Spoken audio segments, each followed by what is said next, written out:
नमस्कार, रमन टाइम्स आपका हार्दिक स्वागत है।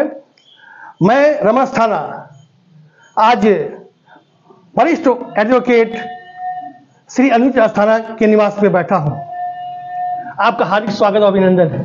आपका हार्दिक स्वागत अभिनंदन है। आपके सभी श्रोताओं का भी मैं नमस्कार करता हूं और हार्दिक स्वागत करता हूं।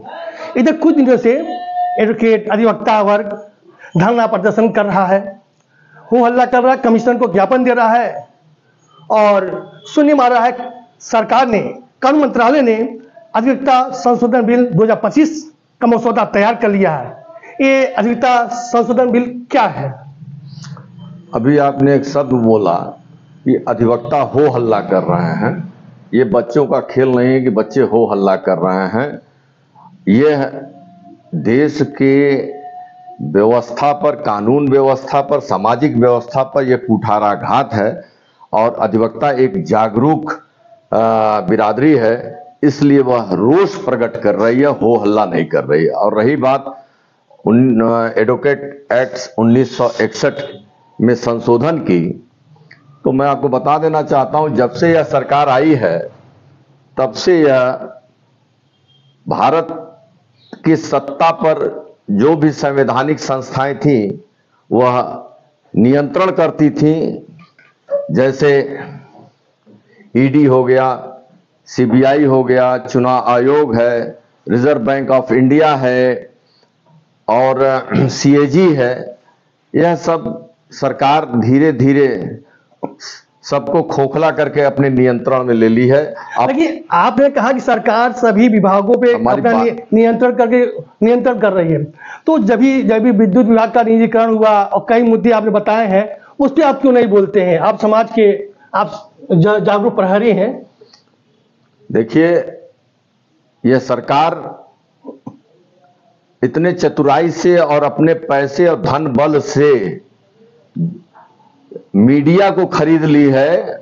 मीडिया भी नहीं बोल रहा है, मीडिया भी सरकार की भाषा ही बोल रही है। ये तो कुछ सोशल मीडिया का जमाना है कि और सोशल मीडिया के एकाध लोग सही तथ्य को जनता में लाते हैं, लेकिन उनकी जनता में पहुंच कम है, रीच कम है और कुछ चीजें हैं जो जनता उसको वायरल कर देती है, वही जनता में बात आ रही है और जनता ऐसे तथ्यों से भ्रामक हो जा रही है, भ्रमित हो जा रही है कि स्ट्रीम मीडिया ये बता रही है, सोशल मीडिया ये बता रही है।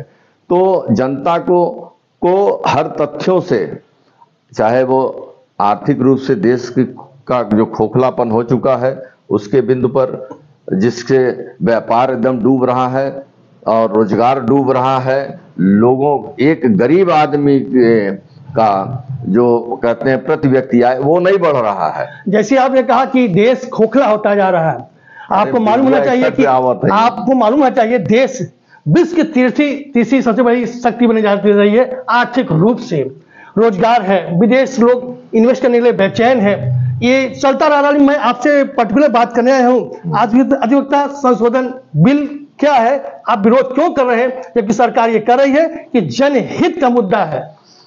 सरकार कोई भी चीज लाती है तो यह कह के लाती है कि यह जनहित का मुद्दा है। मैं 1961 एडवोकेट एक्ट पे ही बात कर रहे हूँ, लेकिन उसके पहले सारी चीजें सरकार की जो मंशा है, कहाँ कहाँ काली मंशा छिपी हुई रहती है, वो सारी मंशा को उजागर करते हुए मैं उस पर बात करना चाहता हूँ। जैसे किसान आंदोलन था, ये कही थी देश हित में है, जबकि वो कारपोरेट हित में था। इसी तरह से एडवोकेट एक्ट 1961 में जो संशोधन किया जा रहा है, ये भी कारपोरेट के हाथों में देने का भविष्य में खेल हो रहा है।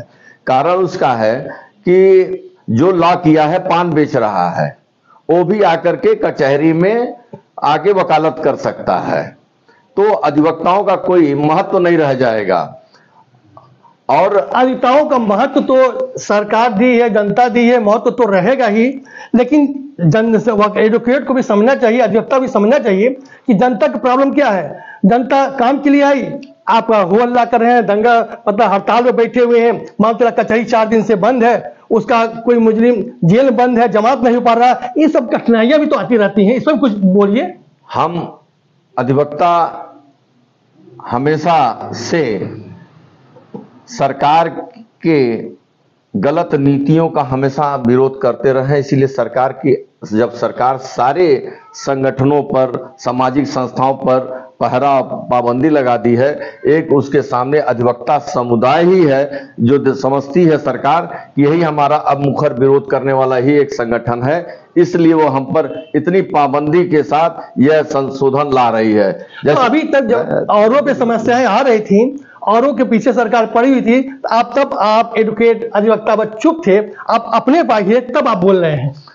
देखिए, अधिवक्ता जो समुदाय है या संगठन है, जब ये हर चीज के अपने अलग अलग सीमा क्षेत्र होते हैं, जब देश के कानून व्यवस्था पर कोई बात आएगी तभी वह संगठन अग्रेसिव होगी और विरोध सरकार के सामने प्रकट करेगी और सही तथ्य को सरकार के सामने लाने का प्रयास करेगी।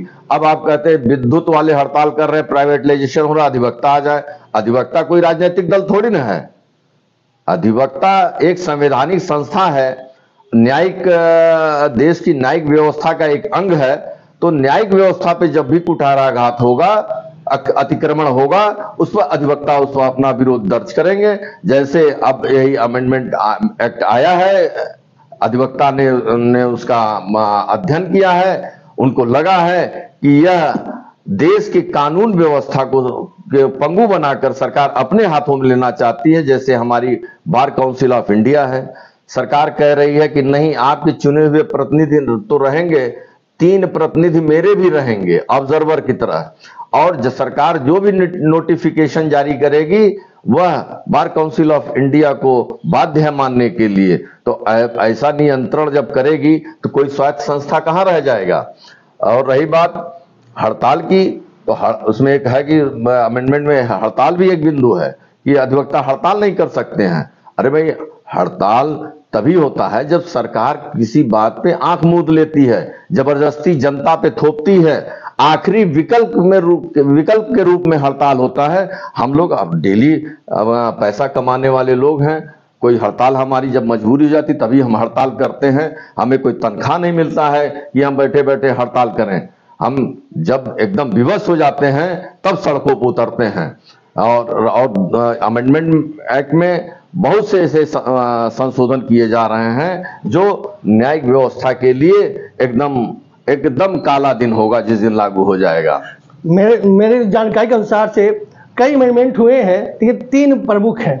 पहला कि जो बार बार दलाली वाली बात आती है कि एक आदमी कई मामलों को लेकर के कचहरी में पहुंचता है और काम को बार बार कराता रहता, रोज कराता रहता है।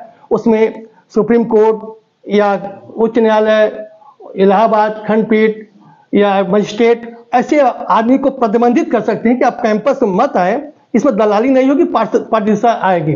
दूसरा है कि एडवोकेट लोग, अधिवक्ता लोग बार बार हड़ताल करने से जो मुजरिम है, जो पीड़ित है, उनको परेशानियों को झेलना पड़ता है, इसलिए प्रतिबंध लगाई जा रही है। तीसरा जो मेरे समझ में आ रहा है, ये अधिवक्ता वर्ग को फ्री कर दिया है कि विदेशी अधिवक्ता भी आकर के आपका केस, जनता के केस, वकील केस लड़ सकते हैं। अनिल अस्थाना जी ने अपनी बातों को साफ सुथरे ढंग से प्रेजेंट किया। इनकी पीड़ा समझ में आती है कि ये इनके नैतिकता का हनन है। इनको जो 1961 में अधिकार मिला था उसका हनन है। कितना विरोध करके लोग सरकार को रोक पाते हैं या नहीं रोक पाते हैं, ये समय बताएगा। धन्यवाद। मैं अस्थाना, गोरखपुर से।